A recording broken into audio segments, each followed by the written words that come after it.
Yes. Hey, guys, welcome back. This is made in the 1980s, and we're glad that you tuned back in to the show. We've been having some fun, and we're about to have some more fun this week on the show. As you know already, because I think my name is like on the logo. Like, you know what I mean? This is Camp from the Port, and I got my guy, of course, Wang Dang Doodle is back. Welcome back, myself. Yes. Welcome back, people. Welcome back, fans. Welcome back, listeners, watchers, everyone. You know what I'm Wayne saying? Dang. Yes. Even though you're not like quite the co-host, you are the co-host. You know what I mean? Like it's like we should probably just talk behind the scenes about how we just like do the show together now at this point.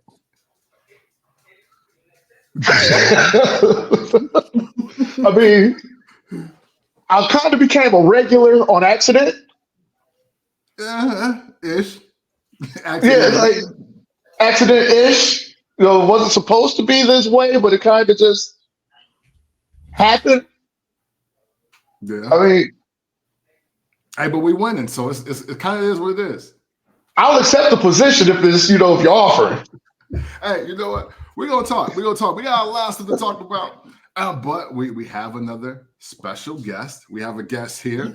I'm kind of excited about this because this person and I have never done a show together, but I've produced her show. And I kind of get a feel for who she wants to be in this media, this podcast, this talking space. So I think I teased this last week.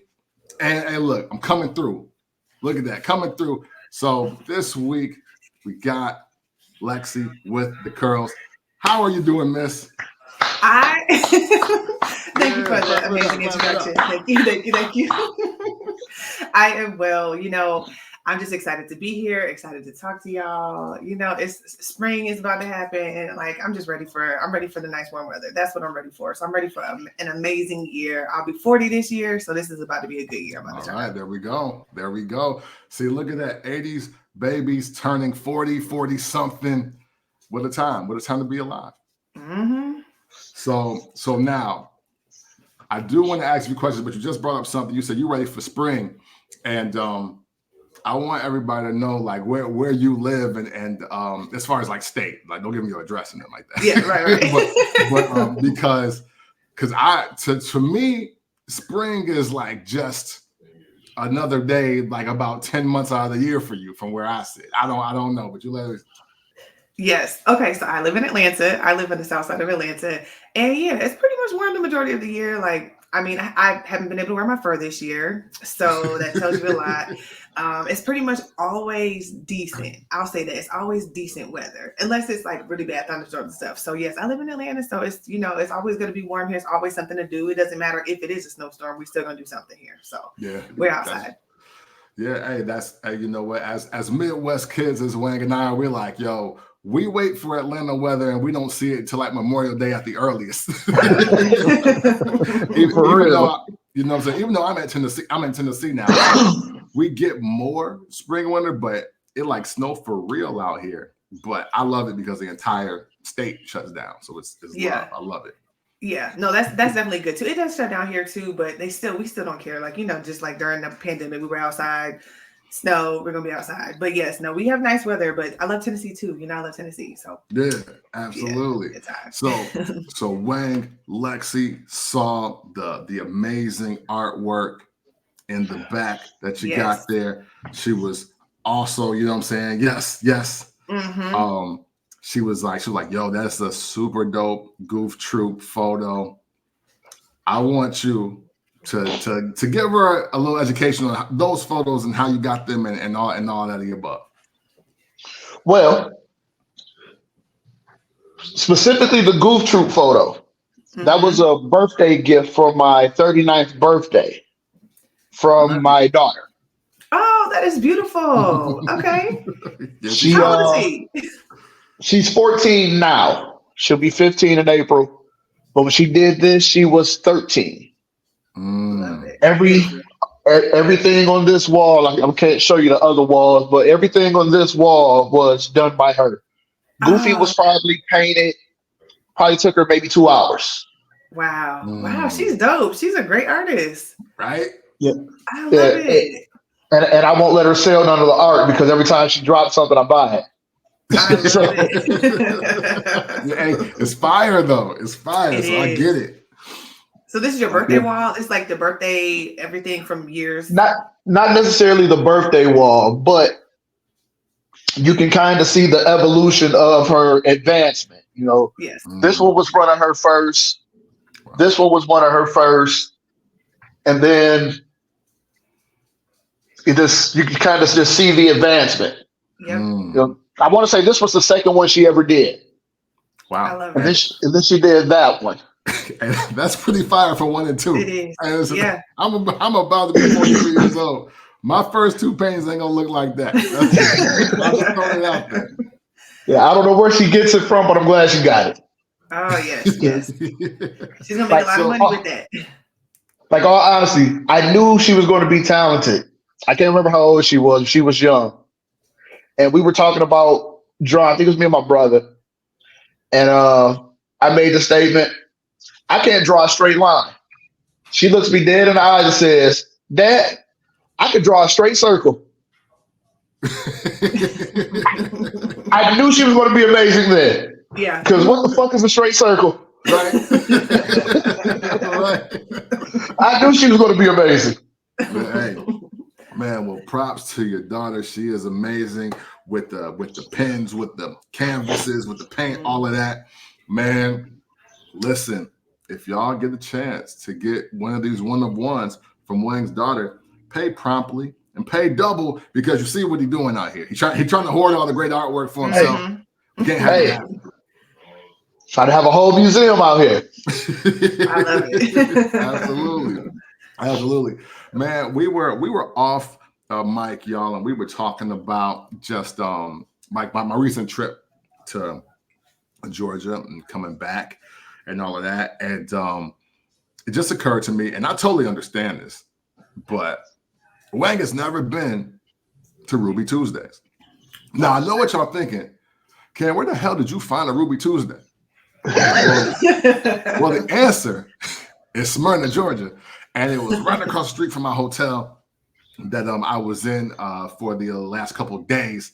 And so I just want to pick this topic up because you seem to not be too keen on salad bars, which means I got a Golden Corral question for you as well. But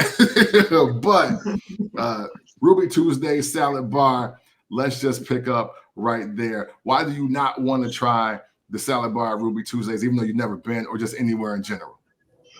Look, I go somewhere like that, and like I said, I've never been to a Ruby Tuesday, so I'm just going to assume that it's like a steakhouse, maybe.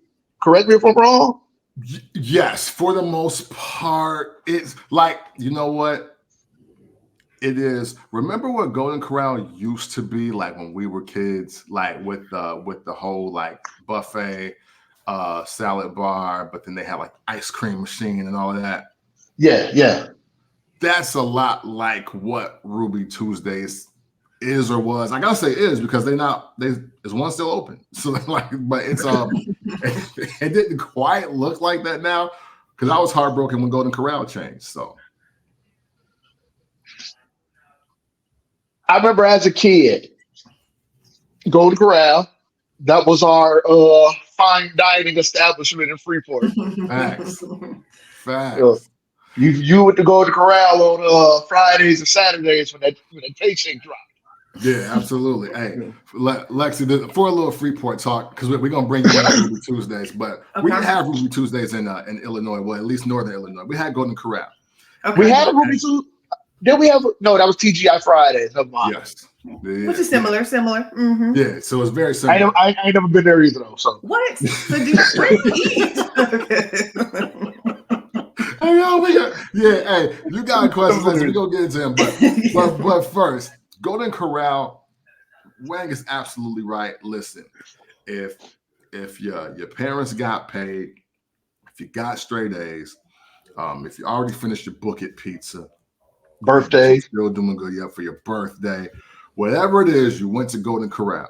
Mm-hmm. And Golden Corral, before it became this like just monstrosity of just buffet only things. I used to go in there and get the sirloin. It was 8 ounce. I'm like 9 or 10 years old, but I'm still killing the 8 ounce steak with the baked potato and until I wanted fries. And I know you could like change. I was like, oh my God, the dude changed my life when he said, oh, you can get fries with your steak. I'm like, oh my God, I have to do this. But everything about that experience, like you almost felt like you was kind of like balling out because everything in Freeport is so cheap. And when your parents only took you like on the pay week, that means like, oh, we're doing it big. Respect. No Seminos tonight. We about to do go to the corral because either something's going on or I just got paid. You know what I'm saying? Shout out to my man, is it Terrence Trent Darby? I think that's just got paid. I think that's a joint. Oh, I forgot his name. Yeah, it might be. Hey, fact check me later. But what can you tell us about Ruby Tuesdays, Lexi? So Ruby Tuesdays is that to me that's like a dope spot. It's not that expensive. You can go there, you can go on a date. You know, all these people talking about the $200 days. You can go on a nice date, you can get some good food. It is the salad bar that is there. That's their thing. Okay, the salad bar. So I think it's only like maybe $9. You can go back as many times as you want. And it's just like if you want a nice, good salad, but it's for like salad eaters that because you know you mentioned like, do I look like I eat a bunch of salads? Like it's for the salad eaters like us. That like want like we want a little bit of extra something. It's not for like just like I'm just gonna throw some lettuce. I'm about to eat some rabbit food. It has so many options, pasta, salad, all of that. So really? I love that spot, and the drinks are good too. The drinks are good, but Ruby Tuesdays is like first of all there are Ruby Tuesdays all over the place. So you're trying Ruby Tuesdays like they still exist. hey, listen, but where I promise I haven't seen that one. Really? The last time I seen it had to be at least 12 or 13 years ago. Oh my gosh. No, there's definitely several around Atlanta, and I love it. Like I tell people all the time, like you could have taken me on a date there, and I'd have been happy. Like literally, get my salad bar, get some good drinks, some raspberry lemonade, good to go. But it's one of those spots that's just like a nice little cheap little date spot. You take your family, it's a good spot. We had Golden Corral too in Virginia growing up, but it wasn't super. I mean, I don't remember. When I was younger, we used to go a couple of times, but it wasn't really my thing. But I think because my parents are super into buffets, but Ruby Tuesday was the place. Yeah. Hey, so real quick though, because you said buffets, did y'all have Ryan's? Y'all have Ryan's buffet out there? We didn't have Ryan's growing up. I don't think I had Ryan's until I was an adult. Maybe down here, maybe. Man, but the rolls, right? Wasn't that their thing? The rolls? Well, no. Okay. Well, I don't know. It could have been. I wasn't really eating rolls like that, so I don't want to say it like so quickly. Let me explain Ryan's from my perspective. I'm sure Wayne will chime in as well. Okay. When you was in Freeport, and whether it was like after church or winter formal or maybe prom, and you wanted to stunt on these niggas, you went to Ryan's. like, yo, shut your broke ass up. We at Ryan's. I don't know what you're doing. Like that was the energy. Like, hey. But all of a sudden, we all get a license, and then all of a sudden, Golden Corral is peasantry. You know what I'm saying? It was like, yeah, we're going to Ryan's. I'm like, even the way they said it, we're going to Ryan's. Yeah. Oh, we're going to go to Ryan's. I'm like, all right. Ryan most definitely was bougie nigga shit. So since that was the next level, like, was it like a $5 difference, $10 difference for the buffet? Like, how was it? So man, it's a combination of things. So go ahead, Wang. It was a combination of things, but go ahead, Wang. I know you know where I'm going, but go ahead. No, it was just the fact that the first thing that you said was after church, because that was most definitely where we were going. Like 27 deep, everybody in one car, all 27 of us on our way to Ryan's. But no, Ryan's was like it was a step above Golden Corral for no reason whatsoever.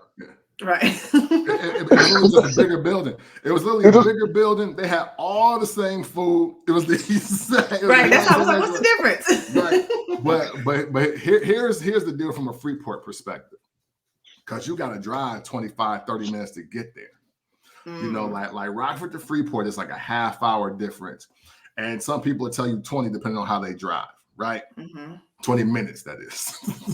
But when you get there, it's a bigger parking lot. It was in a bigger plaza. And once you pull up, you see other people. Like once you see your friends from like school or maybe from church, you didn't even realize that y'all all got in the car and y'all was trailing each other the whole time when you got the rides. You didn't even know that. Mm-hmm. But when you pull up and get out the car, oh, hey, yo, what's up, Jason? Oh, shoot. Like we had Ryan's. Like, it was that's a spot. just the thing. But, and then I want to say, no, you know what? Because the Golden Corral ice cream machine went up, they had the sprinkles and all of that. So, no, it was literally no difference. And then Ryan's was always number one. They tried to make hometown buffet. No, Old Country Buffet. Old Country Buffet. Old Country Buffet was not.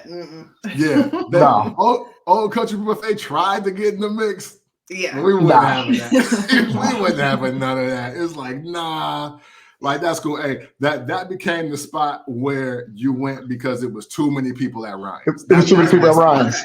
Okay. So that Old Country Buffet was Ryan's unwanted stepbrother.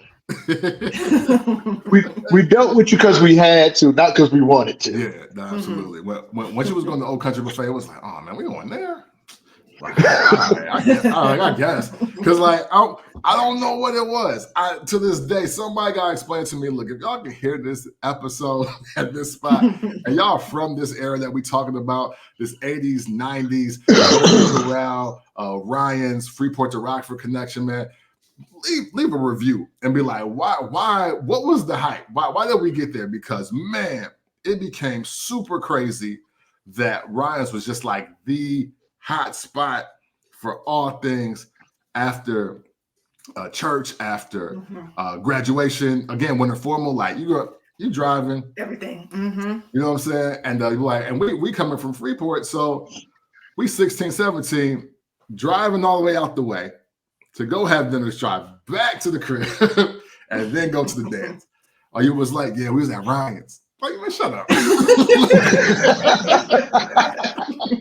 Ryan's after the prom. Man, after the prom.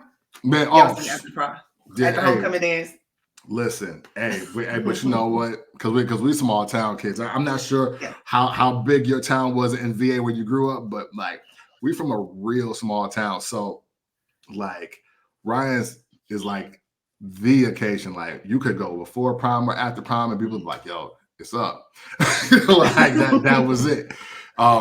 You said something, Lexi, though, and I love that you highlighted this drink because I think it is the most underrated drink of all time. Yeah. And when I say that, I don't want it to now become overrated, and I don't want it seen everywhere. But you mentioned raspberry lemonade, and now we are friends for life. Yes. I have some in the refrigerator right now. Like, but now it's Simply and Publix brand. That's what it is. Oh, hey, listen. Raspberry lemonade, for those that have not experienced it, it's literally one of the best drinks you can have, like just in life. As y'all know, well, no, you don't know because this is a new show. So y'all don't know. I'm not the biggest fast food eater. Two places that I can't stand are Taco Hell and White Castle. Right? But I tell you what, I gave White Castle a pass because of their fries, because I like the crinkle cut fries, and they raspberry lemonade. That was the only thing that I would consistently patronize at this establishment. I was like, y'all got raspberry lemonade? I need a large. Like, no ice, don't cheat me on the amount of raspberry lemonade you give me. And it was so fire. It really didn't matter what was happening. I really just wanted raspberry lemonade. And I love the fact that it's kind of elusive, but when you know, you know.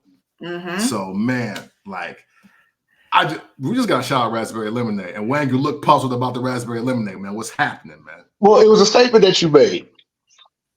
Yes. Maybe I'm just keeping the ball rolling. Okay. I had White Castle. Okay. Once in my life. Maybe 3, 4, 5-ish. Okay. Uh-oh. I know where this is going. here I am clueless again. Like we got what was the first one? Well, Taco Hell, aka Taco Bell. If y'all want to call it. Taco Hell, as you call it. Ain't they got a raspberry tea? I wouldn't know. It don't smell like food when you're 2 blocks away. I Maybe have no clue. raspberry. I think they have raspberry tea, but not raspberry lemonade. It might be like the Okay, yeah. Okay, yeah. The Brisk, yeah, you're right. Brisk raspberry tea. Okay. Hey. Okay. And it does might not be count. fire. Not the same thing. Yeah. Oh yeah, it's That's definitely the same thing. Yeah. We don't disrespect raspberry lemonade like that. Right. But at the same time though, hey, look, it don't even smell like food when you pulling up to Taco Bell. It don't. I refuse. Yeah. Listen, even though I swore it off, but then you in college and you be broke, so I had to eat it with my roommates at a different time. When I got ice chunks in my chicken fajita, I was like, okay, we're done here. Like, we're absolutely done. What? Yeah, hey, G, I kid you not. Hey, What? listen, I ordered 2 of the soft chicken fajitas. I think that's what they was called. So like, this ain't bad. I don't really do a lot of other nonsense. Like, I hate sour cream. I don't do like. But we'll have like a food episode. This might be the food episode. Who knows? We don't know where we're gonna like land here. But I didn't even ask for all the ingredients. So when I got ice, I was like, yo, okay. Like, I hate y'all. I didn't even ask. Like, it's supposed to be hot in general. It's supposed to be hot in general. I didn't ask for a like. And then as we just progress in life, we started rolling around. I'm like, what is that smell? And we pulling up, and I was like, is that fucking Taco Bell that smells like that? I was like, that's not food. That's not food they're cooking in there. And then, of course, but my man want gorditas. I'm good. I don't need anything out of Taco Hell because it don't smell like food. And they also put some weird sauce in my quesadilla one time. It's not the class action soup sauce. I know what y'all think. It's not but they put something. I was like, this is very off-putting. This is like, no. But did you ever think about this though? Everybody that's in this conversation is either 40 plus or about to be 40. Mm-hmm. Is it just me? I can taste the artificialness in the food now. Like, I can taste that. Like, growing up, a double Whopper with cheese and bacon was clutch. Yeah. I'm thrashed that motherfucker. I went to Burger King. This was some years ago. I can't remember how long. It was years ago. And when I walked in between the doors from outside, you got this little gateway, you got the doors to go on the inside.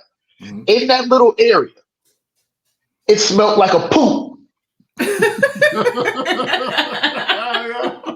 Why does it smell in this little box area? Does it smell like poop? Yeah, hey. So, because that's the shipment being checked in. I guess. So my brain, okay, this area smells like poop. You should turn around and leave. For sure. But no, because the double Whopper with cheese and bacon was clutch.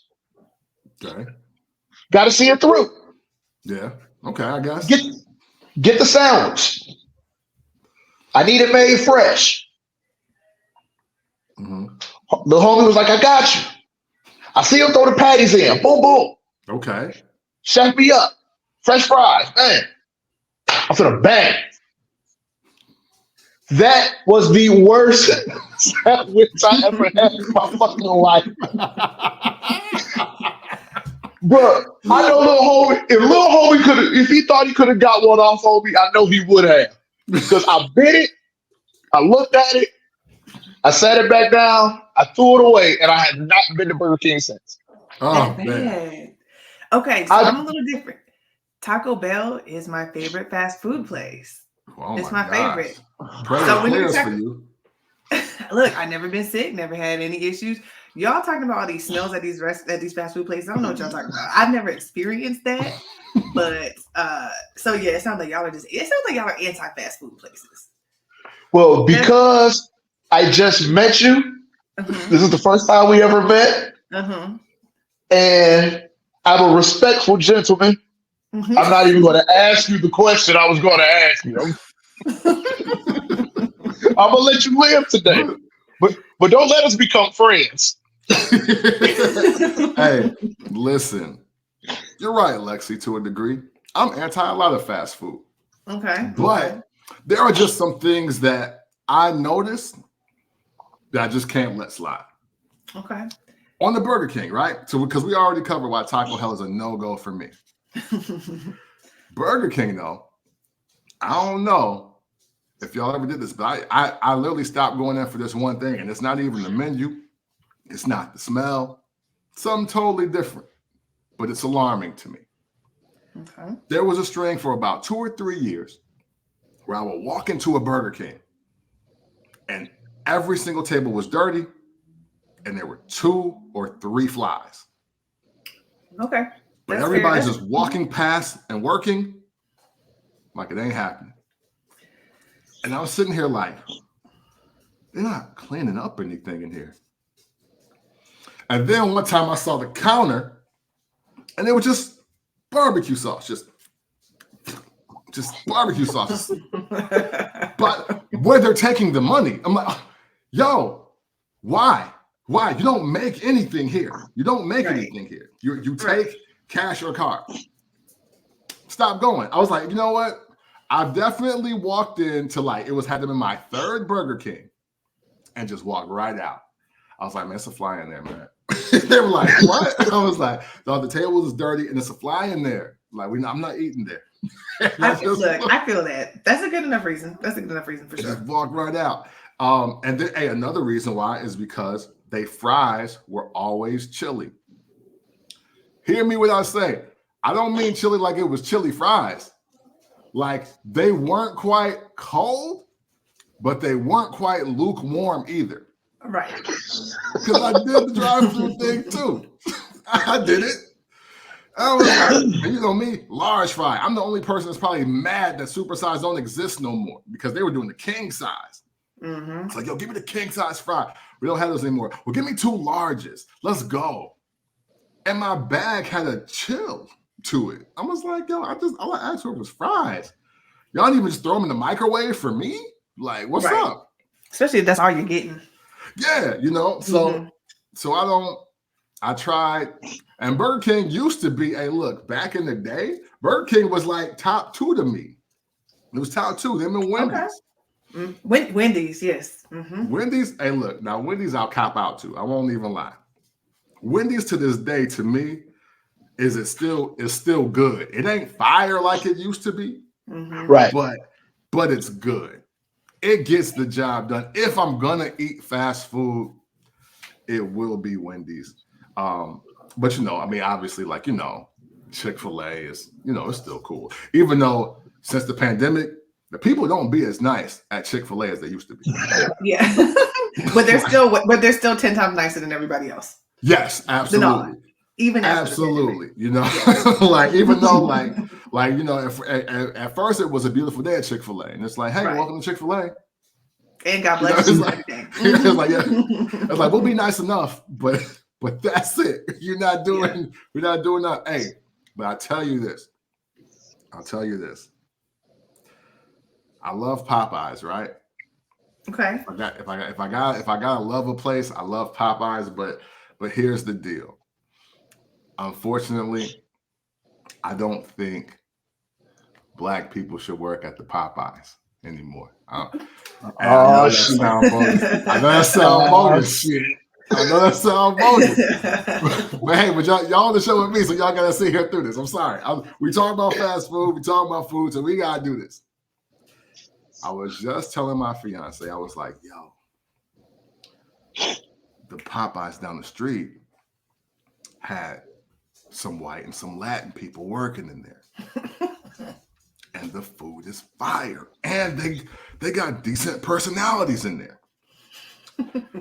I was like, yo, we coming up, because the best Popeyes I ever went to in my life when I was living, like, I was in the northwest burbs of Chicago, off of Army Trail Road. Popeyes on Army Trail Road, nothing but Latin individuals in there. And every day my food was super hot, super fresh. I used to eat in the drive-thru and then order again. That's how good they food used to be. And them chicken neck strips was going crazy, and they were so nice. They were so polite. And then I just started realizing, when I'm at North Riverside Mall, or if I was in Atlanta, or when I was in Indianapolis at the Popeyes, I was going to fight somebody, just one, to get my order, right. 2, to get the right order, 3, to get chicken in general. I don't know what you're doing when it's 2:30 p.m. It's 2:30 p.m. on a Wednesday, and you don't have chicken. Makes no sense. At Popeyes. Yeah. Hold on. I want up you real quick, Kat. Let's go. Because what you're saying is 100% right. In Rockford, they had a Popeyes on Auburn. Oh. This Popeyes never had chicken. Want to tell you what they did have? No. Crack and heroin. These motherfuckers was selling crack and heroin at the goddamn Popeyes. How you ain't got chicken, but you got heroin? Man. Oh my God. Hey, listen. I could have resold the heroin. The girl was like, hello? I'm like, hello? I'm like, this is a drive-thru. How about welcome to Popeyes? How about welcome to Popeyes? Right. How can I help you? Hey, or can I take your order? Mm-hmm. Not hello, like you just picked up the phone at the crib and I'm disturbing your show. Like, what are you doing? Like, and then it's like, yeah, hey, yo, can I get the 8-piece spicy? We ain't got no spicy. Okay. Okay, but I'll take mine. Well, we out of legs. So do you just want thighs and wings? Mm-hmm. Like, y'all out of legs? Yeah, do you want that? I'm all right. So one time I just pulled off. I drove off. I was like, I don't even believe in disrespecting people in the workplace. I don't believe in disrespecting women in public. I just pulled off. Girl was making me so mad. I want to fight her. Because I'm that damn hungry. And she's telling me all these stipulations that she's rude as fuck over the drive-thru. I was like, I didn't want to see what she looked like. I was like, you know what? I got it. I pulled the fuck off because I couldn't take it anymore. So that's the other problem I got with fast food too. Not only has the quality declined, but y'all ain't even kind of nice a lot of times. Yeah. So yeah, hey, listen, I'm gonna say it here on this show first. Measure your Popeyes by the amount of Latino and white people that are working there, because most likely they got all the chicken, most likely it's fresh, it's cooked, and they have some form of pleasantry and decorum with you while you're there. And they probably don't got crack either. No, probably not. So the ones in Atlanta, they're only in black neighborhoods, so they're not gonna have whites and Latinos. So I don't have a choice. I don't have a choice. Yeah. But speaking of, Popeyes is the only place that I have to drive off, and I don't order because they ran out of what I wanted. That's the only. Now that you said that, that is literally the only place where I'm actually like, I end up leaving. I'm like, okay, never mind. Like, I get so frustrated because, like, they'll be like, we only have spicy chicken. So I'm like, so y'all don't have, which is a dumb question. Hey, we only have this. I'm like, so y'all don't have any shrimp today? No, we only have, then they get an attitude, but it's the only place I leave. Speaking of exactly what you said. Mm-hmm. Hey, I'm gonna tell you why it's not a dumb question though. Because sometimes these fast food places, they just say no to what you asking for. Right. Because I've definitely ran the list, and it gave me a flashback to when my mama did this. Hey, yo, y'all remember Hardee's? Yes. Hardee's and Rallies. I mean, no. Right. Carl Jr.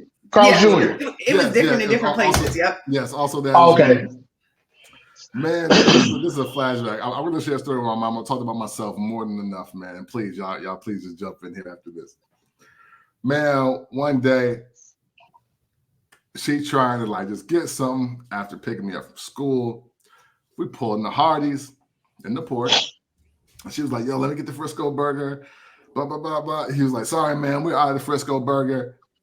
Then she was like, okay, damn. She was like, well, let me get like this burger with like, it was like a different type of cheese. She was like, well, sorry, we're out of the cheese on that, ma'am. I'm sorry. That's it. Look, she was like, and then she was like, all right, well, let me just do the 8-piece chicken special, you know, because Karl Malone was promoting the chicken. Okay. And he was like, well, man, we're actually out of white meat for the chicken. She was like, y'all ain't got shit. So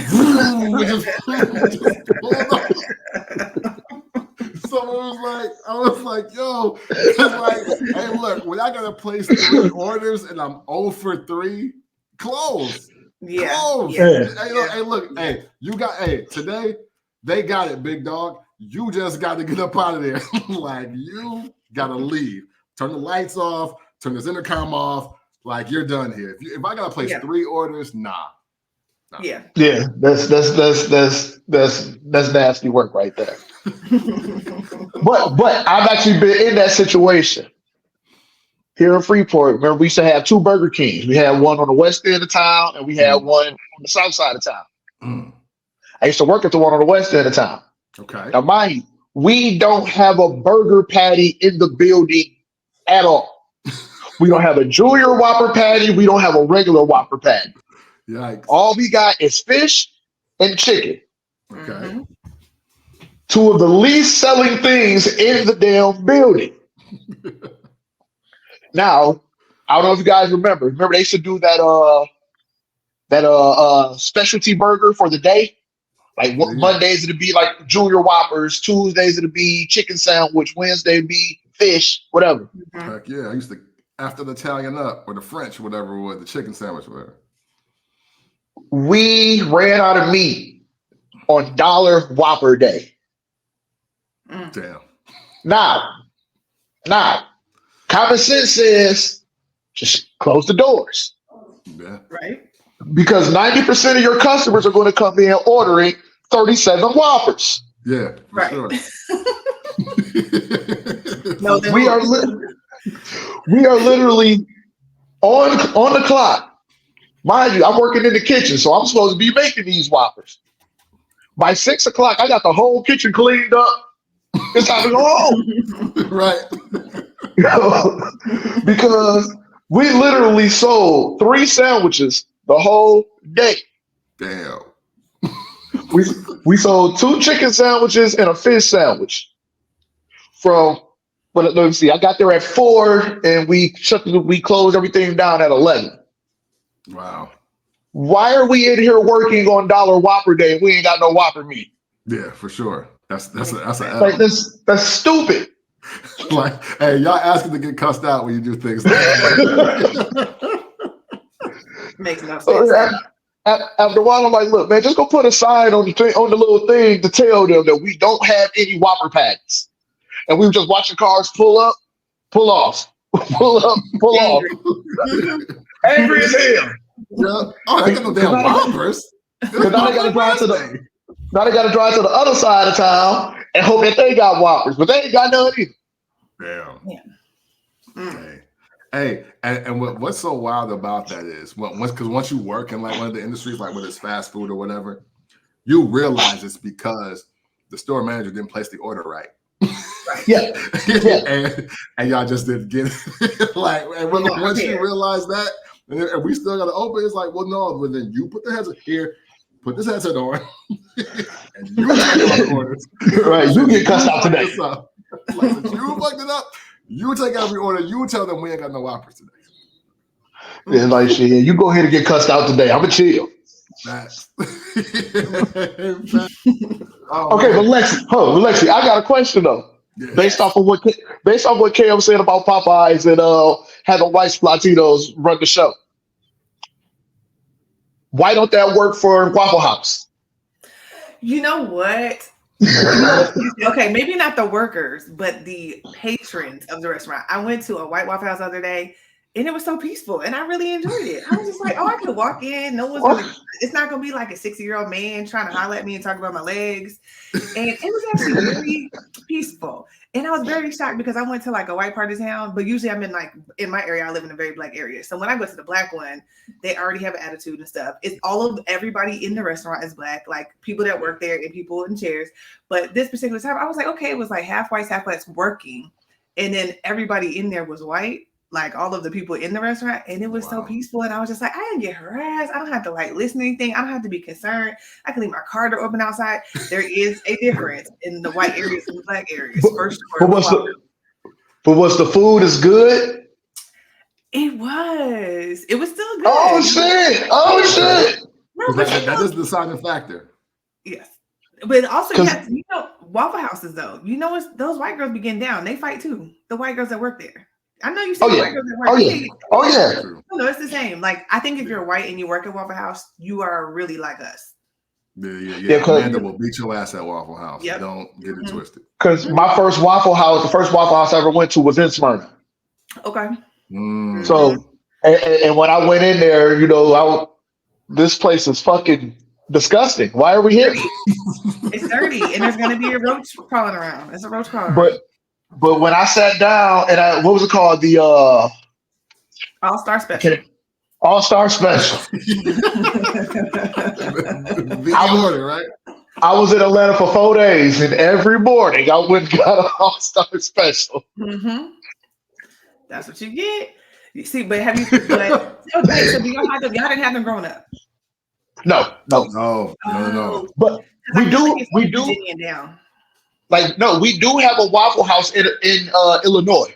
We do, but it's southern Illinois. Yeah. Okay. And I think it's only the one.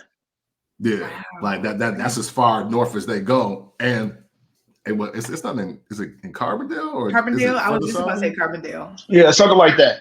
Okay. And if you were black and you grew up in Illinois in the 90s, you were always told, don't go to Carbondale because that is Klan Central. Mm-hmm. However, I just talked to my homegirl, Keish, and she was like, there's a bunch of black people in Carbondale now because they got a dispensary out there. And she was like, it looks way different. I was like, yo, I was always taught drive through it and don't drive during dusk. Wow. You make sure that you passing through super early, like 7 a.m. to about 2 p.m. or just stay where you at. So my girl, she's in law school out there now. So should I be worried or no? Really? No, I understand. It's not as bad as when we were growing up because it's a party town now. Like people drive to Carbondale just to party now. Okay. Oh, wow. Yeah, she's at what is that? Southern Illinois. That's there, right? Yeah, she's in law school there, and but I haven't really asked her about like the area. So okay. Yeah. Hey, look, she's safe now. Okay. Yeah, I was gonna say like. What I grew up listening to and hearing versus what she's experiencing right now sounds like it's two different worlds. Praise God. Right. It sounds like it. So that Waffle House was probably like a bunch of like ratchet white people that work there. Yeah, yeah. I would. Hey, you know what? We'll save this topic for another time, but I really want to talk in detail about ratchet white people. But we've done enough race talk today. we've done enough race talk, but ratchet white people will be an episode. I can't wait to cover it. Now to talk about what we really want to talk about today. Childhood heroes. Childhood heroes. And you know what? I think this is probably something that we can all identify with at some degree, right? Whether it was TV shows or, movies or whatever. But we grew up in the time of rec centers, you know what I'm saying? And everybody going to the King Center or something like that. We used to play at parks. And, we are the world generation. We're I believe the children are our future. They were talking about us. Yeah. So, you know what I'm saying? Whitney was singing us. Yeah. So it made me think, who if any, were your childhood heroes when you were growing up? Lexi, since you are our guest today, I want you to go first. Like, did you have a childhood hero? And if so, who was it and why? You know what? In the 80s, honestly, I was pretty young in the 80s. So, I was up until 6 years old. Yeah. I didn't really have like a hero at that time. I mean, there were people that I looked up to, which would be like Michael Jackson and Prince. But, they were like musicians. I don't know. I can't really call them heroes per se, but it was just people that you looked up to. You're like, oh my gosh, you just couldn't wait to see what they were doing next. And they were just these big superstars. I can't really say like a true hero. Like I want to be like, to me, when I think of a hero, it's somebody that like I want to be like, and I didn't want to be like Michael Jackson or Prince, but they were just people that I looked at, they were just open. I just looked up to them and just wanted to see everything that they were doing and what's next for this person, this next music video. Like that was it. But yeah, like I can't think of like a hero, like if you have like the Martin Luther King and stuff like that. Like I cannot think of anybody from the 80s that, and plus I was just so young at that point that I was looking up to like Barney or something. I don't know, So, I got you. So I don't really have anybody. Okay. Wayne? I would have to say, and Lexi, you really just gave me my answer because I was struggling with this one when we were talking about it. But if I had to say I looked up to somebody, it would have to be MC Hammer. Ooh, good one. That's a fire pick. Because growing up black, they always told you listen to rap music, you listen to R&B music. Being 7, 8, 9 years old, I wasn't rock music. That's a white people shit. Country music, that's a white people shit. Never even gave it a chance. So it's like you got your rap music because you're black, you got your R&B music because you're black. Now, being that rap music was my go-to at the time, and MC Hammer was a dancer motherfucker, and I myself was a dancer motherfucker. I want to be like this guy. I want to rap. I want to wear the big ass parachute pants with the shiny ass vest. The haircut was dope. I wanted the haircut. I want the MC Hammer. Yeah. MC Hammer was somebody that I could say that I looked up to. Awesome. Yeah. I feel you on Hammer because we had the episode where I told you I had Hammer pants. I had some made, custom made. Yes. Shout out to Jerry Stibb. Rest in peace, Jerry Stibb. Well, definitely had a pair. Yeah. Twyla Thomas. Yeah, man. It's as I thought about this, I'm kind of like in the midst of both of your answers because I like MC Hammer as the answer, right? I think the first person that I considered like a hero, like I wanted to do everything they did. Because like obviously, like you see TV shows and movies like, oh, that's a cool character. I want to be like that. Like we talked about that. But like the person, for me, for sure, it was actually like two people. One was Michael Jackson. Yeah. Specifically Black Michael Jackson. Right. And I preface Black Michael Jackson for this reason because I remember when like the Thriller album, like look, I don't see the Thriller album in real time. So by the time Bad comes out, like he beige, but I still mess with this Michael Jackson. But as I get older, Michael Jackson videos are playing everywhere, but they're playing Thriller album. They're playing Off the Wall. Then they had the Jackson 5 cartoon. And I was like, yo, Michael Jackson is the man. Like everything about Michael Jackson. Like, I literally wanted to be Michael Jackson from like when he was like 10 to like 30. I wanted to be Michael Jackson. When he's 10 to 30.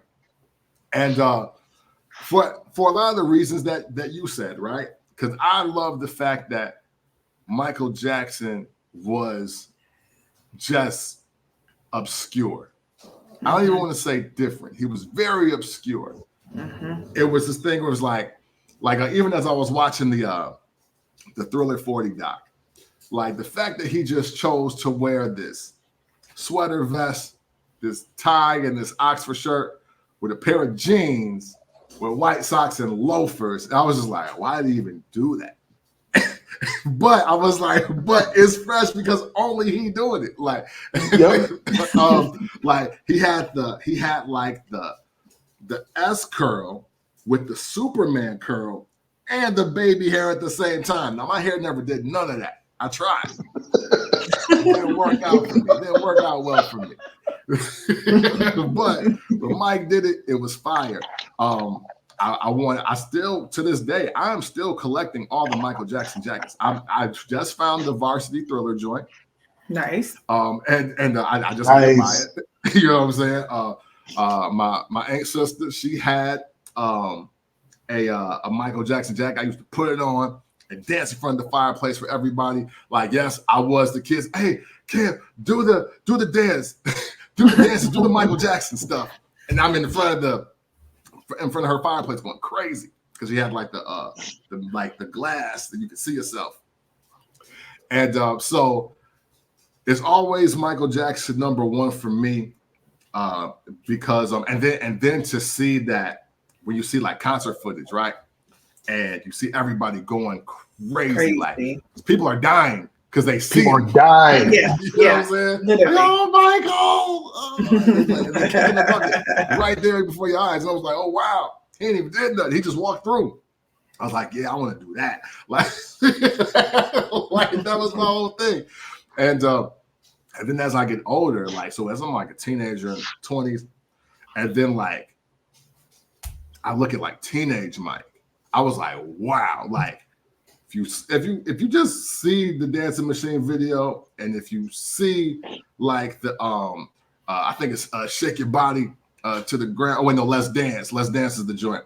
And I was like, yo, Michael Jackson is an animal, like just on the dance floor, on the vocals, like there's nothing that Black Mike couldn't do. So he'll always be #1 for me. But the reason why I brought up this topic is because, man, one of my actual like super duper can whoop anybody in the world heroes, I think is making a big mistake. And that's why I really brought up this topic, man. Listen, Mike Tyson. Ooh, okay. I love Mike Tyson. Love Mike Tyson. I had a chance to meet Mike Tyson. So for me, this is a different level. I remember when I took the picture with Mike Tyson with my man Quay he's from Cali. And I got the chance to talk to Mike Tyson about my Uncle Mike and meeting, I think, his ex-wife in Elkhart, Indiana. And Mike was like, what the fuck was your uncle doing in Elkhart, Indiana? He was like, you gotta stay away from a place like that. He was like, man, them white folks were right. I was like, yo, nah, I get it. So we connected. We had a moment. But Mike Tyson currently wants to fight Jake Paul. Matter of fact, it's already set. It's gonna happen this year. And I'm concerned. And I'm worried. And I don't potentially want to see my hero fall, which is why I brought up this topic. See, yeah, hey, look, hey, right on time. Right. Right on time. I don't want Mike to do that. I don't want Mike to do that. Like, yeah, see, they felt me. Whatever that was, they felt me. It was like, yo, no, this can't happen like this. This can't happen like this. So that was really the premise of me asking this question, because I have a fear that one of my heroes may take an unnecessary fall, and I don't want to see that for him. Yeah. See, I don't know. So Jake, I don't know too much about him, but I've seen him. I know he does. I know he fights different folks. So do you think Mike Tyson is like too old to? You think he's still? You don't think he has it anymore? Well, or this young guy? So I want to. That's a great question. I want to preface it by saying this: nothing in my right mind or my left mind says that Mike Tyson cannot win this fight. Okay. And I met vegan Mike Tyson, And vegan Mike Tyson still has something very ominous and scary about him. He's scary still, yes. Yeah, absolutely. Hey, look, in the 80s, when Mike Tyson was swinging 2 or 3 times and knocking the life out of people, oh, you knew what the vibe was because he was a kid. Like, he was a kid. He was knocking out grown men. Hey, but look, even when he was in the era where he was fighting Evander Holyfield and Lennox Lewis, even though he lost those fights, he was still very dangerous. He was still the person that, hey, yo, you really shouldn't run up on Mike wrong. You really shouldn't say the wrong thing because anything could go left. Mm-hmm. My concern now is not that he's lost the ability to be scary, because I think Boosie was scared of him when he asked him if he was gay. Boosie was horrified. Yeah. Boosie was fucking horrified. But my thing is this. There's nothing good to come from a mid to late 20-year-old male punching a 50-plus male. There's just nothing good to come of it. And to frame where I'm going to, I felt this way about Michael B. Jordan and Roy Jones. Yeah, I know. Roy Jones at one time was the greatest fighter in the world. But when they started saying the stuff about Creed and doing the one-on-one exhibition charity, I was like, Michael B. Jordan's like 28, though. It's like he's 30. I watched Roy Jones get knocked out by a fireman in Australia. Yeah. This could go left. Yeah. Okay, but this is the thing, though. I got a couple points. Mm-hmm. For one, Jake Paul. Why are you fighting these fucking senior citizens? Why is the world allowing you to continue to grow in the boxing rank, fighting senior fucking citizens? Yeah. Mm-hmm. Bruh, you don't get no cookie points from me going to the nursing home whooping the elder. Hey, right. Yeah, that's fair. Okay. 2, I also feel like this theory kind of hurts my feelings. Mm-hmm. Like it weighs heavy on my heart because I feel like Mike is selling his soul for a bag now. Mm-hmm. I feel like Mike already knows he's going into this the same way Woodley did. I'm going to take the L. Mm. Don't tarnish your legacy. No, I'm with you. You can't tarnish your legacy like that.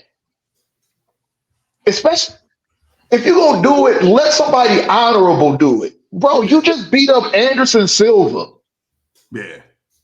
Like after getting knocked out in UFC, after breaking his leg and another breaking his leg. After all that, it's like, oh, now we gonna fight. I'm like, you would have never did 05 Anderson Silva like at all. Never did it. At all. Like Anderson Silva got what? Anderson Silva was damn near 50. Mike pushing 60. Yeah. And then another thing, Mike, you said out of your own mouth, I will never fight this kid. Yeah. What do I have to gain? I'm not going to fight it. But now here it is, 2-3 years down the line. Yeah. And you're not only are you fighting them, you're doing the whole promotion thing. You're doing the whole rigmarole. Don't sell your soul for that bag, man. Don't tarnish your legacy. I'm emotional about this. Yeah. No, hey, listen, I'm right here with you.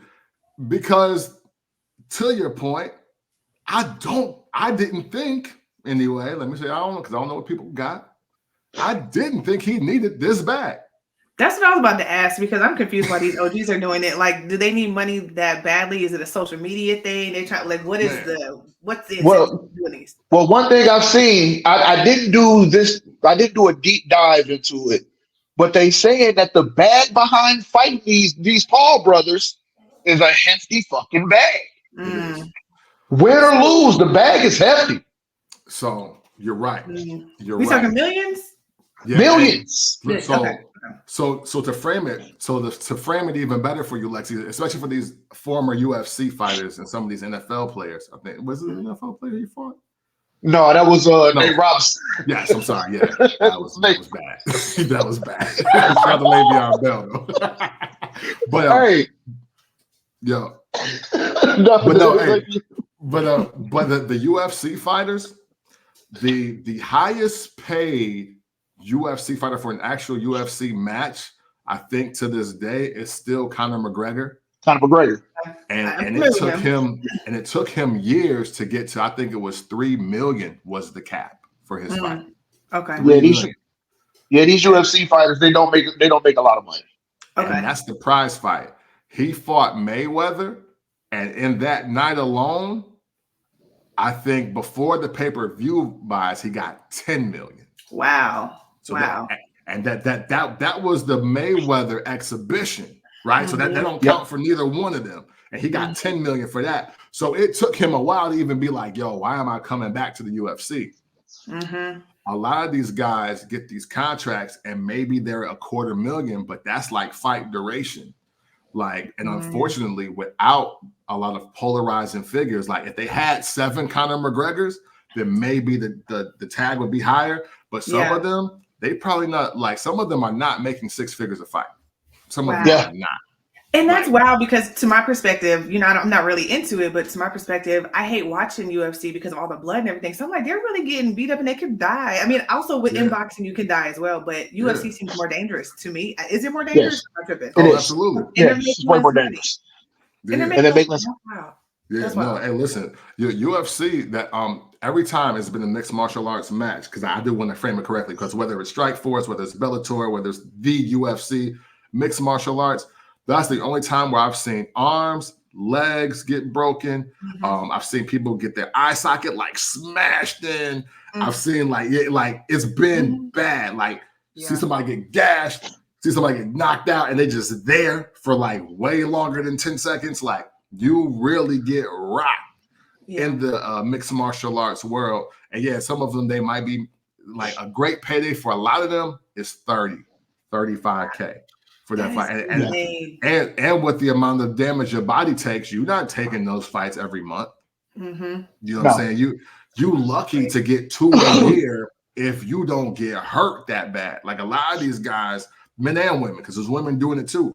Yeah, they train to do one fight to train to do the next fight a year later. You know, it's not like a boxing is a little different because obviously you can't get kneed or kicked in the face or something like that. So they got a little bit more time. But, you know, back in the day, in Tyson's era, you know, or even like Ali and Joe Louis and all of them, they were taking 2 or 3 fights a month or like every few months. And it wasn't the greatest. Like, as you can see, how many boxers have we seen that made it into the 80s or the 90s that looked like they had all their senses? Like getting punched in your face for a living is a very hard job. You know what I'm saying? So you think about that. So like I remember Jake Paul.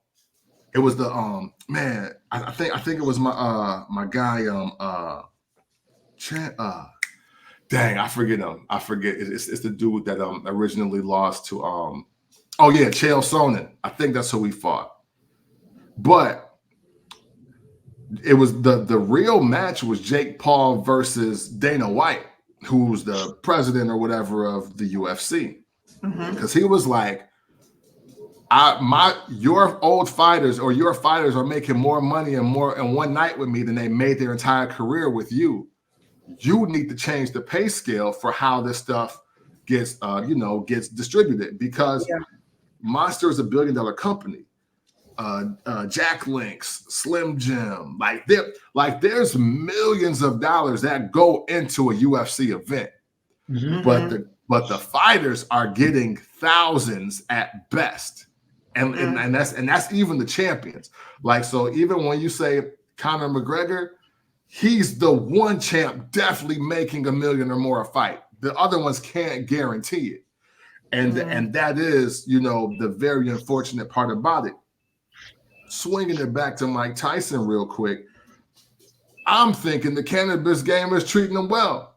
His mic bites are phenomenal. So I don't even want to say that he definitely doing this for the bag because I think you got everything that you need and more. podcast with hot boxing. I know that's making money. He's got the cannabis company. It's like, why is he doing this? There's nothing good. It's so eerie. I'm saying it off top before we even get to that night. There's nothing good to come from a 20-something-year-old man punching a 50-something-year-old man, a late 50-something-year-old man in the face. There's nothing good to come of it. I most definitely don't see a purpose in it at all. So that, I guess that's why I'm leaning more towards like, damn, does he need the bag? Yeah. You have nothing to prove, Mike. Especially not in fighting him. Yeah. Hey, and then so you know, what I'm praying for at this point, Mike comes in and he has a 1988 moment, and this is 45 seconds. Yes. This is 45 seconds at best. And the 45 is him missing the straight right, only to uppercut the moon, uppercut Jake Paul to the moon, and this is a wrap. Because, hey, listen, I wouldn't for Roy Jones fighting Mike Tyson either. That exhibition they did I wouldn't for that either. I'm not. Hey, listen, even though I get it, a fighter is a fighter. And look, I watch wrestling. There's plenty of men in their 50s and 60s still jumping off of turnbuckles and all that. I get it. But there's a more safety involved with that.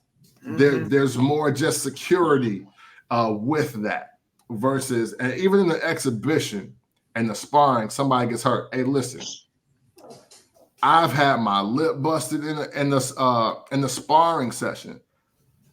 I've bloodied somebody's nose in the sparring session. Yes. So it's literally a catch-22. It's like, even if I don't mean to hit you that hard, I might hit you that hard. Hey, listen, I was 40 and hit a kid that's 19 or 20 in the face, and he looked scared. I was like, hey, yo, my bad. I'm sorry. I was like, I'm 40. I'm 250 pounds. I'm sorry. Right. I'm sorry. Right. But saying all that to say, man, I don't like the looks of this. Like, I do not want one of my personal childhood heroes to fall like this. Hey, look, I was mad as hell when Evander Holyfield beat Tyson. I was just crushed at life when Lennox Lewis beat him. This man fall to Jake Paul. I'm around 2 Mike paintings right now. I wish y'all could see these. I don't want to mess up the broadcast by trying to show y'all these Mike Tyson. But man, hey, listen. I don't know what I will do if Tyson takes this L. I literally cannot take it. I would just leave it. I would leave it at that. Okay, let me ask you this. I can accept Tyson taking this L. What is 56? 57, I think. 57. Yeah, 56, 57. 56, 57 years old. Probably in better shape than any other 56 or 57-year-old in the world. Like, I done seen the clips. Mike still got it. Mike still swift. He still get in on you. He still fight like a fucking bulldog. Yeah. What is the world gaining? What is the world gaining by watching these 20-year-old boys beat up senior citizens? Hey, your guess is as good as mine. Yeah. Like, and the world is saying, oh my God, I have to see. Why? Because if these same 25-year-old boys was at the nursing home whooping your goddamn grandma, man, listen. Y'all have an issue with that. Yeah. Yep. Like, you fine. Okay, you want to establish yourself as a boxer? Fight Tank Davis. There we go. Yeah. Fight Ryan Garcia. Well, he going through something, so we'll leave Ryan alone. Yeah. But like, fight Bud Crawford. Fight somebody that's still active. Yeah. Fight somebody that wants what you want, which is to be known as a prize fighter in the world of boxing today. Like go call Canelo's people. They'll you want a super fight? You want a super fight and they got no black people involved? Jake Paul versus Canelo. Like, let's set that up and give him a payday because he's already fought Floyd too. So go ahead and raise his cap up some more so the sport of boxing can get some more money into it as well. Take that fight. Don't take this one. Like, dude, like, and this man is. I don't get it. How are you staying? And the world is steady giving him clout behind this shit, bro. Fight someone active. Hey, you know, I don't even say this. And me personally, I don't even like the way that she even moves. Fight Clarissa Shields. She'll beat him up though. She'll win. she will win. She will beat his ass. Like I don't condone. I don't like the whole men versus women, men and women fighting. None of that shit. But she's still active. And she's not over the hill. Yeah. Like, get the fuck out of here with this shit. Yeah. Now, how does that change the price, though? Does that change the price if it's somebody that's active versus like a white type?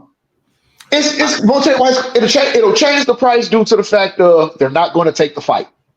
They're not even going to take the fight because one of them boys just got their asses knocked out not too long, about a week or two ago. That was Jake. That was still Jake. Yeah, that was Jake. That hurt him because he was in that ring cocky and confident as fuck. And he slipped him one. Yeah. Because that's all it takes. That's all it takes. A flyweight can knock a heavyweight out if you slip him that right punch. Yeah, for sure. Yo, to your point, Lexi. What changes the price? Hey, and this is kind of the era we live in, right? Like, we all come from a time where you had to, start whatever career path that you were going to do in like your teens to 20s and then accelerate. What the Paul brothers are doing, Jake and Logan, which I can't front, even though I don't like the fight selections and all that. What I do honestly respect is they've taken content creation, internet clout, and being a YouTube star, and they've turned it into other streams of income for themselves. Yeah. So that I will give them a measure of props for it, because right now Logan Paul is the United States champion in the WWE. Wow. and he's done, and he's in everything. He's fought Floyd Mayweather, and he's wrestled Roman Reigns in the same year. You know what I'm saying? Like he's been at 2 WrestleManias already. You know what I mean? Like so, and then but not only that, like he has like this energy drink company, and he has his own podcast that we kind of know him for. He was known for doing challenges across the world, and like now he lives in Puerto Rico, and he's doing a lot of other things. And his brother Jake, same thing. They're not the thing I think that bothers people the most is two reasons. It's one, because they cut the line, right? It was like, yo, I don't have to wait to be a Golden Gloves boxer to get $1 million fight, and they've proven that. And how they've proven it and why it changes the price is because they're essentially beating up on people, with the exception of Floyd Mayweather. They're beating up or they're scheduling fights with people that they make more money than, that they're currently more popular than, and that the world is paying attention to their next move, not necessarily their opponents. Okay. So that's one angle of it. Now, the second angle is this. It's because these boys don't lack athletic ability. Like, when you look at them, like, they obviously keep themselves in great shape. They're not new to anything that they're doing, no matter how they frame it. Like, they look like young athletes, and I think both of them are no older than 28 or 29. Okay. And they're 28, 29, great shape, multimillionaires, and they're picking people that are 48, 49, 57 to do fights with. People that have already passed their prime in their careers, people that have already been the man where they were, and now they're back down. and maybe they're trying to adjust to the lack of the limelight. Maybe they don't have as much fame. So I see people from that perspective, and I do get both of it because, yeah, okay, you've cut the line. Now, to Wang's point, now go fight Bud, go fight Tank, go fight, like, you know what I'm saying? Put yourself in the ring with the guys that one are in your age bracket, or maybe instead of being 15, 20 years older than you, they're 5 years older than you. You know, like go fight the 33-year-old fighter that ain't had his prize fight yet, you know, or fight the one that has a couple belts, and now you'll get in with the WBC and you can do your own thing. Because I see the bigger picture. I see the play of, like, we're not messing with the boxing commission. We can do this on our own. It is, once the documentary comes out and maybe we're just older, and maybe if they turn around with a couple of the right moves, we may look back at this and being like, oh, this is the way to be an independent millionaire. But it looks nasty from this perspective, because you got two white boys beating up on a bunch of old athletes, and it looks disgusting. Yeah. Okay, Kev. Go ahead, Lexi. No, I was just saying, thank y'all for the breakdown, because y'all, you know, this is new. For sure. Okay, Cam. So kind of on topic, but off topic, just a statement that you made when you said that they cut the line. Don't you feel like Deontay Wilder did the same thing? Yeah, no, I respect. I think if Deontay Wilder was 185 pounds, we wouldn't hear much about him. Hey, listen. I see that. You know what I'm saying? Hey, listen. Black heavyweight was just something that we were just accustomed to. Yes. And then Mike goes to jail. Evander has a heart problem and finds the Lord, and Lennox Lewis retires. And then we got the Klitschko brothers. You know what I'm saying? And they ran roughshod over the heavyweight division in boxing. Deontay Wilder comes back. Who, hey, listen, I'll say this. I had to watch his highlight video, and I was like, he punches wildly inaccurate. Okay, look, my girl, she's a diehard Deontay Wilder fan. Yeah, diehard Deontay Wilder fan. Yeah. She hates that I look at him and says, Deontay Wilder is not a boxer. He's a big ass nigga that hits hard and can take a punch. Yeah, and even that's to be determined. And even that's to be determined. But one thing we know, this motherfucker will get in the ring with no skill set whatsoever, hoping to land one punch. Because if he lands that motherfucker, he's putting you down. Yeah. Hey, he's not a boxer. No. He's not a boxer. Hey, listen, the first notable fight that he took, to me, was Tyson Fury, and that looked bad. That looked bad for him every single time. But, you know, hey, listen, cut the line, right? Everybody, in essence, is trying to cut the line in whatever their field is. Nobody wants to truly start from the bottom. You want to get some success doing something that you love to do, or you want to love to do, and you want to get paid. Because especially us three, we grew up in a time where, you know, you got crumbs, you got pennies for doing the thing that you love, and you hope that when you go on and you build legacy, that you'll get your residuals for everything that you've brought to whatever field that you choose. But we're in a new era where, especially like the late 90s, 2000s babies, they don't believe in none of that shit you talking. No. They want to get paid tomorrow. Like, instant gratification. Yes, and they don't care how they get to the bag, which, I mean, you know what? In hindsight, I don't blame them. I just grew up in a time where that wasn't accepted. But now that you've seen it work, it's like, oh, well, you know, when in Rome. and that's just kind of the thing that we got going here. I want to say so much more about this Deontay Wilder thing. And sorry, cuz, but we about to make you mad. Me and your man, I'm about to make you super mad. But I know Lexi's got to bounce out of here, man. Lexi, it's been a pleasure having you on the show today. Yes. Thank you so much. Thank you. This was a great time. Yes. Yeah, y'all taught me something, and I'm glad that I could help contribute to the conversation. So absolutely. Any like last words and things you want to say before you get up out of here? I mean, the last thing is like follow me on social media at Lexi with the curls. Yeah, I mean, my content is pretty much lifestyle, so I talk about a lot of things going on, and so yeah, like thank you for having me. Awesome. Yes.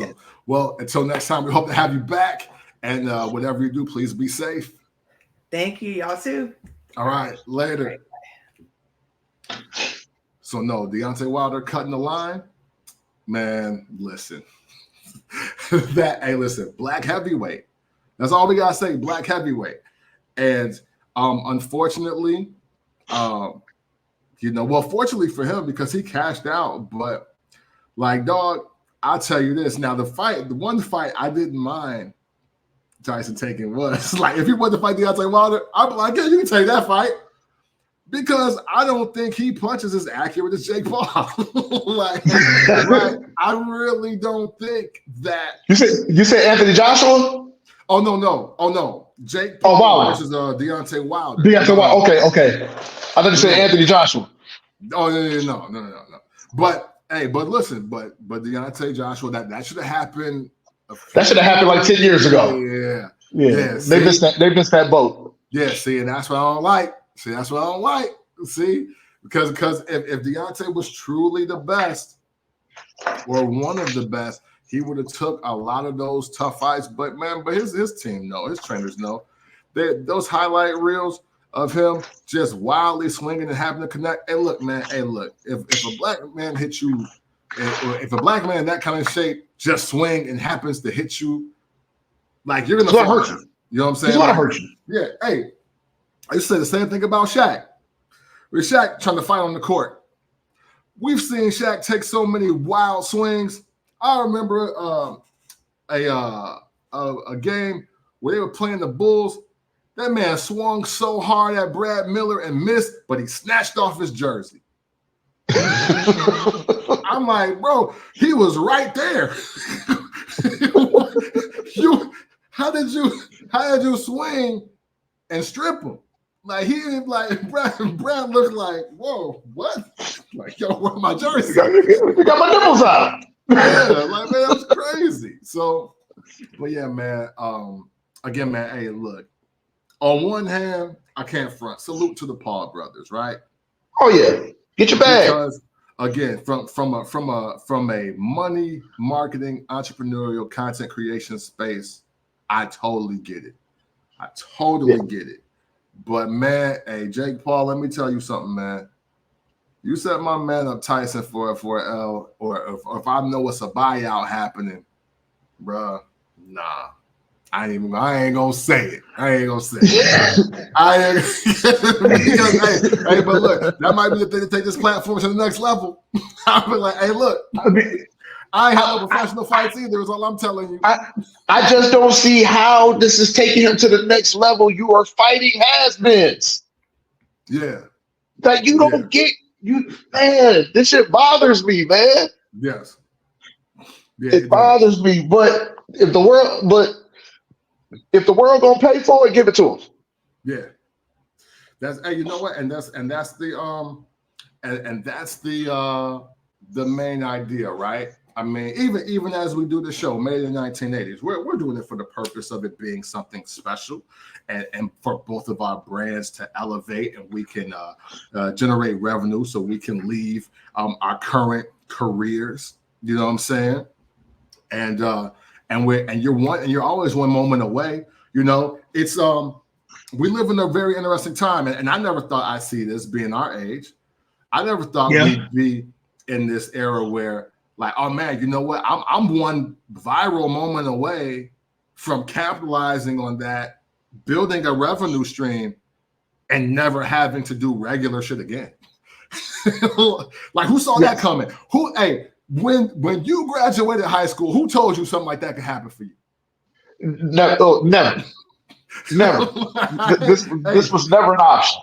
Yeah, they told me the world might end after I was 1 year out. I was like, so I spent my life going to school? That sucks. I'm class of 99. What you mean the world going to end in 2000? What you mean Jesus coming back? What you mean? So I spent my life going to school? Hey, look, if that was the fate, I would have dropped out. I was like, y'all should have dropped out. What y'all mean? Y'all, it took Busta Rhymes to start telling me the world was about to end, and then y'all start saying it. I was like, man, I would have never went to school. had the world really ended in the year 2000, I would have been out here. I got to do all my bullshit in 1 year? I got 365 days to do as much bullshit as possible? Right. It's bullshit. Oh, man. But, okay, but before we go, I got a question. I don't even know if you even know about this. No. Didn't happen in the 80s, but close enough. Happened in 1992. Okay. Did you know that Grandmaster Melly Mel and Willie D from the Ghetto Boys did a celebrity boxing match? Wait, no, I don't think I knew that. But because that was the start of the Muscle Simmons era, wasn't it? Yeah. When Melly Mel, he was like, yo, I'm Muscle Simmons. He started taking off his shirt. He started posing. Yeah. Willie D from the Ghetto Boys and Grandmaster Melly Mel did a celebrity boxing match back in 1992. Oh, wow. The funniest shit in the world. I gotta see it. I'm about to get on YouTube after this. It was the funniest shit in the fucking world. Oh, man. Hey, yo. Oh, man, that is crazy. But I'm tuned in. Because 92, they probably both think they still the hardest niggas in the world. because they do now. So I know in 92 they was on 10,000. Bruh, that shit was hilarious. I didn't find out about it until like maybe 2 days ago. I knew nothing about it. So when I'm looking at it, I'm like, oh no, I gotta do more research on this one. Right. And lo and behold, it's a couple videos from different angles. Oh wow. Okay. Of this celebrity boxing match back in 92. Hey, officially tapped in. Matter of fact, that might kick off next week's show. We about to see this shit here. We about to get on here and be like, yo, we saw the celebrity joint with Melly Mel and Willie D. Hey, man. Hey, respectfully, because respect to all the OGs. But that's why. Oh, yeah, most definitely. Most definitely. That's why. Man, crazy, bro. You are going to enjoy it. Oh, my God. Oh, man. Man. What a great episode. I don't think we covered everything that we needed to, but but fast food slander was needed today for some reason. It felt like fast food slander. Yeah. Matter of fact, that's now the title of the episode. Fast food slander. Hey, man. we again want to thank Lexi with the girls for coming on the show with us today, man. As always, Wank, thank you for riding out with me, man. Every time, baby. Every time. Hey, listen, this is Made in the 1980s. We hope you enjoyed it. And as always, love.